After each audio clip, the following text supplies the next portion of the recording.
I'd like to extend to you a very, very warm welcome on this beautiful sunny day, very well organised, thank you, on behalf of QED Communications, and to thank them for taking the initiative to hold this debate on modernisation of public procurement policy at such a critical and interesting time.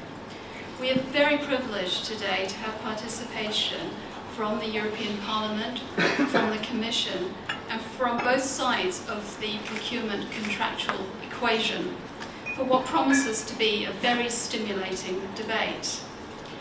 I have a few sort of housekeeping and explanations to give, and some discussion about the order of events for today, so I'll just start with that.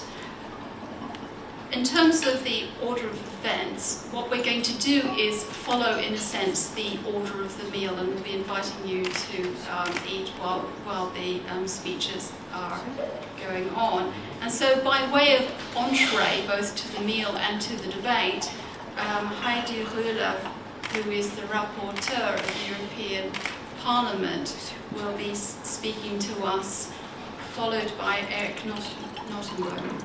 Then, by way of main course, I will be asking Renier Hausenville, Director of the European Affairs at Veolia, and Paolo Borghese, Associate Director at Merck and Eurobio, to speak next. And then, to accompany your dessert, Elisabetta Zanon, Director of NHS European Office, will be speaking. After that, we will be seating at the panel, and we'll open up for question and answer. I should say that this event is on the record. It is not by Chatham House rules. There are some journalists in the room, which are very, very welcome here, so I didn't want to make that sound as though make anybody know, so I'm sure that will not constrain us from having an excellent and open debate. The other thing that I've been asked to mention to you is that in the brochures that you've been given, there are some evaluation forms. I'm sure that QED would be very grateful if you could take the time to fill them in and to drop them off with them at the end of the day. So, to start with a few opening remarks. As I said, I think the discussion couldn't come at a more interesting time.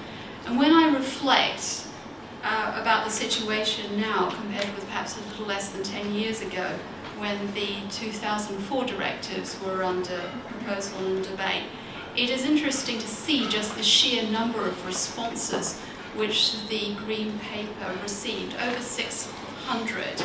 And I think that that's an indication of just the level of interest and relevance of the issue today. And we might speculate a little bit about the reasons why that might be. And I think clearly economic and financial reasons must be fairly top of the tree on that one.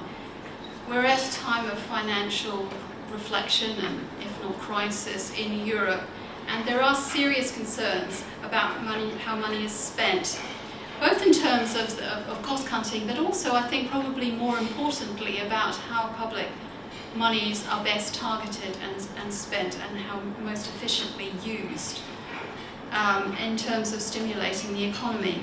And that fits in with an overall policy reflection of the EU about how public procurement rules fit in with other EU policy objectives, whether it be environment, innovation, energy policy, social inclusion, SMEs, cross-border activities, and so forth. I think another factor, which hasn't perhaps been dwelt on so much, has been the issue of enforcement. This discussion about modernisation is coming at a time shortly after the implementation of the remedies and a greater focus on enforcement, which I think has meant that there has been a finer view about some of the nuances about how the procurement rules actually play out in practice amongst the parties, and that's really focused minds as well. If we look at what the objectives of the procurement rules have been to date, they're essentially twofold. Firstly, to achieve the objectives of free movement and compliance with the general principles of EU law, transparency, equality and non-discrimination. And the second, of course, is to ensure that public monies achieve overall value. I think it's important when we're talking about modernisation to remember that those fundamental objectives haven't changed and won't change. The issue really is not throwing the baby out with the bathwater. It's really about how one achieves those objectives in the most efficient and best ways, and also considering whether or not there are any other new objectives that we also want to include. And I think there are strong arguments in favour of revisions to make them more user-friendly, but one also needs to be aware of those who have raised concerns and have said, you know, this perhaps comes too quickly after the implementation of the 2004 directives, particularly perhaps for the new member states who are adapting to this environment, and some of them are saying, if it ain't broke, don't fix it. So I think we would have to show, if we're making changes, about the reasons why that's being done. There are also some very practical issues, I think, which everybody is trying to tackle with. I think there was a lot of discussion recently about trying to make the selection process easier for suppliers. Issues about the scope of the rules and about who should be covered by them, and I think some of our speakers will be talking about those issues today. Whether the procedure should be made flexible, for example, greater use of the negotiated procedure. And there are also important themes arising out of the Europe 2020 objectives and the role that procurement rules play in making things easier for SMEs. The issue about whether the rules stimulate or in fact restrict companies offering innovative solutions, and that's another topic that will be discussed today by our speakers.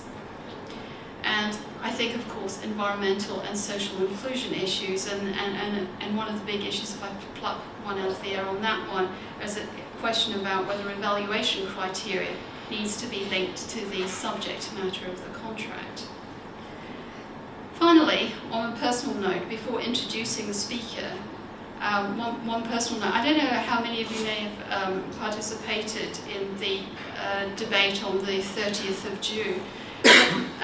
Malcolm Harbour, MEP, after the lunch debate, launched his topic, and I think basically his centrepiece was that so far the only people who are currently benefiting from the rules are expensive legal experts. So I'm taking a belated opportunity to respond to that remark, since I didn't get a chance to do it at the time. And I want to say that actually, if you look at the evaluation study on costs, if you look at previous economic studies that have been carried out, if we look at when doing work with the Law Society and responding to the Green Paper, some of the anecdotal evidence, it's clear that there has been increased costs, including legal costs, for participants in the tender, and that is a real issue. And much as I personally enjoy and find intellectual stimulation on advising on the Byzantium ways and wherefores of the procurement rules, I too think that things could be made somewhat simpler, easy and more efficient for both supply side and the contracting authorities in procurement law. So on that rather controversial note, I'd be very pleased and privileged to invite Heidi Rühle to start the debate.